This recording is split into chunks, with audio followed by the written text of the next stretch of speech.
शिकायला तुम्हाला गोळा शिकायचा आहे ना, तर डायरेक्ट स्टेपिंगने गोळा शिकायचा नाही। आधी सुरुवातीला तुम्ही गोळा स्टँडिंग पोझिशनने फेका।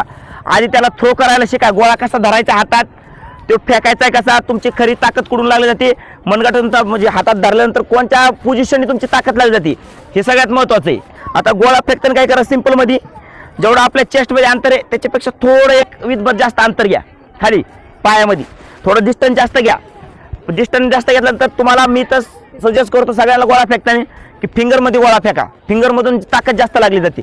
गोळा फेकताना जे मनगट असतं आपले मनगट पुरं खाली झुकतं ठेवायचे, मानेवरती गोळा ठेवायचा आहे, एल्बोवरती उचलायचा आहे। तुम्ही गोळा फेकायला जर सुरुवातीला नवीन असताना तर काय करायचं, गोळा फेकताना स्टँडिंग पोझिशन आधी गोळा फेकायचा। स्टँडिंग पोझिशन त्याची प्रॅक्टिस करायची फेकायची। स्टँडिंग पोझिशन तुम्हाला एकदा गोळा थ्रो करायला शिकलात का, तिथून पुढे स्टेप वापरायची। आता बघा स्टँडिंग पोझिशन काय करायचं, गोळा असा धरलाय, मानेवर ठेवायचा आहे, हा एल्बो असा खाली ठेवायचा नाही। बऱ्याच मुलींची काही वेळ चूक होती की एल्बो असा खाली ठेवतात, हा एल्बो असा चिटकून ठेवतात असं इकडे खाली, हे अशी चूक करू नका। हा एल्बो काय करायचा, असं वरती उचलायचा। एल्बो हा खांद्याच्या लेवलला सरळ आला पाहिजे। हात तुमचा हा वरती आहे, तो हात खाली उद्या, हात असा कंटिन्यू वर ठेवू नका, कारण तुम्ही हाताचा जेवढा झटका जोरात देताना ज्यावेळेस गोळा फेकताना ह्या शोल्डर झटका ह्या शोल्डरकडे आला पाहिजे, तुमचा गोळा ऑटोमॅटिकली आउट ऑफ पडणार। आता इथं गोळा धरलाय, मी इथं थांबलोय, मानेवर ठेवलाय, डाऊन राहायचंय। कधी पण गोळा फेकताना लक्ष द्यावं द्या, ज्या मुलीला गोळा आउट ऑफ घालायचा आहे तुमचा स्टॉप बोर्ड पाशी आल्यानंतर बॉडी फोल्ड राहणं खूप महत्त्वाचं आहे।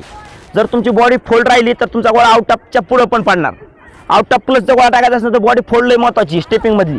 आता इकडे बघा स्टँडिंग पोझिशन फेकायचं आहे। स्टँडिंग पोझिशन ह्या मुवमेंटला खाली जायचं, तुम्हाला पूर्ण हात सरळ खाली डेला सोडायचा आहे। आता मी पाय असा वाढलाय का नाही वाढत, तुम्ही काय करता चुकीचं करता, पाय असं वाढतात। जेव्हा तुम्हाला गोळा फेकायचा आहे त्यावेळेस आपला इथं पाय टच खाली पडणार आहे ना, तेव्हा टाचेचा थोडा वापर कमी करा। इथं पाय असा खाली आधी पुढचा टो टच होऊ द्या, डायरेक्ट टाच नका टच होऊन देऊ, आधी पुढचा टो टच होऊ द्या, नंतर मग टाच टच होऊ द्या आणि जोरात झटका द्या।